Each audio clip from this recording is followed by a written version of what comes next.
शादी के बाद लड़के क्यों बदल जाते हैं। माँ, बेटा और बहू तीनों डाइनिंग टेबल पर बैठकर खाना खा रहे थे। खाना खाते खाते बेटा अपनी पत्नी से बोला, नीता, तुमने आज भी दाल रोटी ही बना दी। कम से कम खाना बनाने में तो आलस मत किया करो। घर पर तो रहती हो, कुछ अच्छा भी बना सकती थी। नीता बोली, बनाने वाली तो मैं आज सूजी का हलवा थी, लेकिन सूजी आई नहीं। मैंने कल ऑर्डर करी थी। कोई बात नहीं, कल बना दूंगी। किचन में कुकर की सीटी सुनाई देती है और खाना खाते खाते नीता किचन से चली जाती है।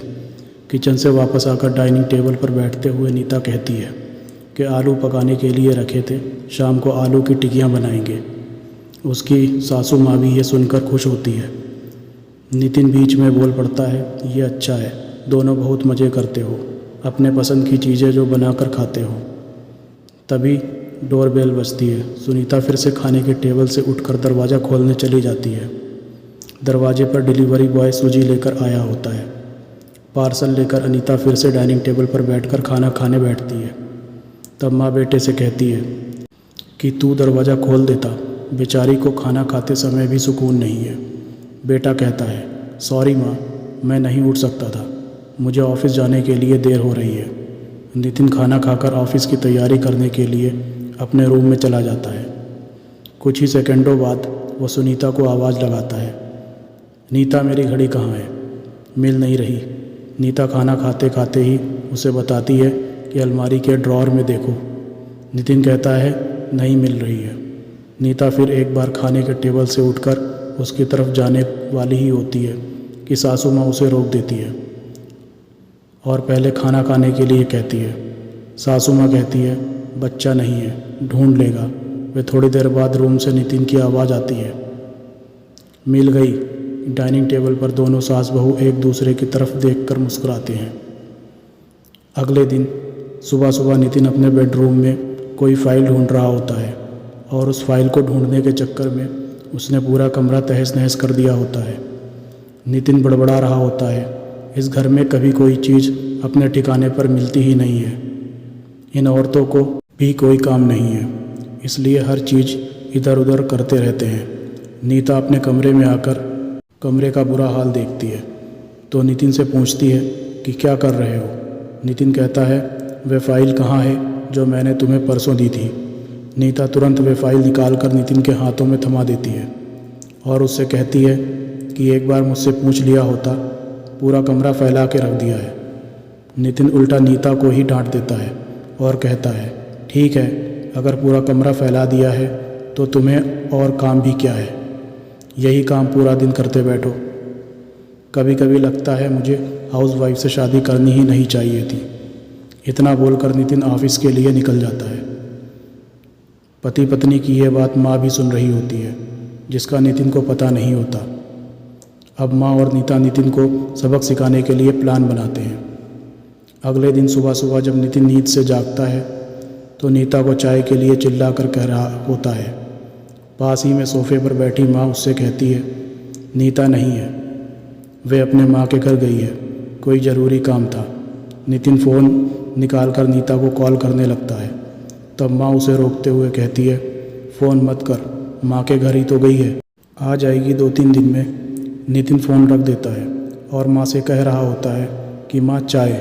तभी माँ बोल पड़ती है, हाँ हाँ, 2 कप बनाना, मैं भी पीऊँगी। बेमन से नितिन किचन की तरफ जाने लगता है चाय बनाने के लिए। तब माँ फिर से खड़े होते हुए कहती है, अरे बेटा रुको।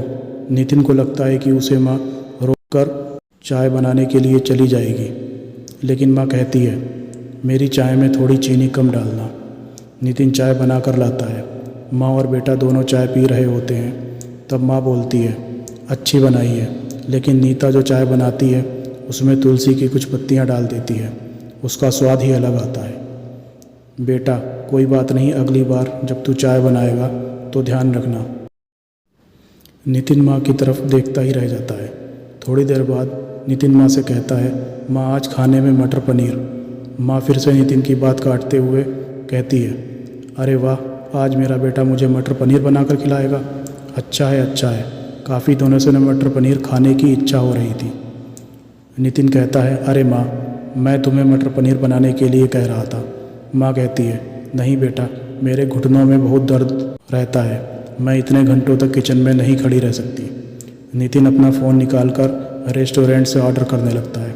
तब माँ उसे रोकते हुए कहती है, इस उम्र में मेरा पाचन अच्छा नहीं रहता, मुझे गैस हो जाती है और तुम मुझे बाहर का खाना खिलाना चाहते हो। तू तो अपनी माँ से प्यार ही नहीं करता। नितिन ना चाहते हुए भी घर का खाना बनाने के लिए किचन में चला जाता है। 1 घंटे बाद खाना बन के तैयार हो जाता है। नितिन 2 थाली में खाना परोसकर माँ के पास आता है। माँ देखती है कि नितिन ने दाल रोटी बनाई होती है। माँ नितिन से कहती है, अरे बेटा, तू मटर पनीर बनाने वाला था ना। नितिन कहता है, माँ ये आसान था बनाने के लिए। माँ कहती है, नीता होती तो मुझे मटर पनीर बनाकर ही खिलाती। चलो कोई बात नहीं, मैं कहाँ हर दिन मटर पनीर खाती हूँ, आज भी दाल रोटी ही खा लूँगी। आ बैठ, साथ में मिलकर खाते हैं। दोनों बैठकर खाना खाने लगते हैं। नितिन ने पहला निवाला मुंह में रखा ही होता है कि माँ उसे कहती है, अरे बेटा, दाल में नमक थोड़ा कम है, जाकर ज़रा सा नमक लेकर आ। नितिन खाते खाते उठता है और किचन से जाकर नमक लेकर माँ को देता है। फिर अपना खाना खाने बैठता है। बीच में ही माँ खांसने लगती है और नितिन से कहती है, अरे बेटा, खाना गले में अटक गया है, थोड़ा पानी लेकर आ। नितिन फिर से खाना खाते खाते उठता है और पानी लाकर माँ को देता है। इन सब से नितिन के मुंह पर परेशानी साफ देखी जा रही थी। नितिन को अब महसूस भी हो रहा होता है कि जैसा बर्ताव वे नीता के साथ करता है उसे कितना बुरा लगता होगा। हालांकि नीता के मुंह पर कभी उसने शिकन नहीं देखी थी। माँ यही नहीं रुकती। खाना खा के हो जाने पर माँ नितिन को थालियाँ धोने के लिए कहती है। फिर माँ अपने बेड पर आराम करने लगती है। तब नितिन को चादर उड़ाने के लिए कहती है। उसके बाद जब नितिन अपने रूम में जा रहा होता है तब उसे रोककर एसी कम करने के लिए कहती है। इन सब कामों से नितिन बहुत परेशान हो जाता है, लेकिन कुछ बोल नहीं पाता। अगले दिन सवेरे सवेरे नितिन खाना बनाने के लिए सब्जियां काट रहा होता है, लेकिन उसका ध्यान सब्जियों पर नहीं होता है। वे नीता के बारे में सोच रहा होता है और पछतावा कर रहा होता है कि वे कितना गलत था कि हाउसवाइफ का काम आसान होता है। तभी बेख्याली में उसकी उंगली कट जाती है, उससे खून बहने लगता है और वे बेसिन में अपनी उंगली धोने के लिए चला जाता है। तभी नीता उसके पास आकर उसके हाथों में पट्टी बांधने लगती है। यानी कि नीता कभी माँ के घर गई ही नहीं थी। ये तो सास बहू के प्लान का हिस्सा था, जिससे वे नितिन से छुपकर उसी घर में रह रही थी। नितिन नीता को देखकर काफ़ी खुश हो जाता है। नीता से कहता है, घर का काम दोनों मिलकर करेंगे। नीता पूछती है, ऐसा क्यों? नितिन कहता है कि मैं घर का काम सीख जाऊंगा और घर अगर हम दोनों का है तो घर का काम भी हम दोनों का ही होना चाहिए। दोस्तों, अगर ये वीडियो आपको पसंद आई हो तो इस वीडियो को लाइक कर दें और चैनल को सब्सक्राइब करना ना भूलें।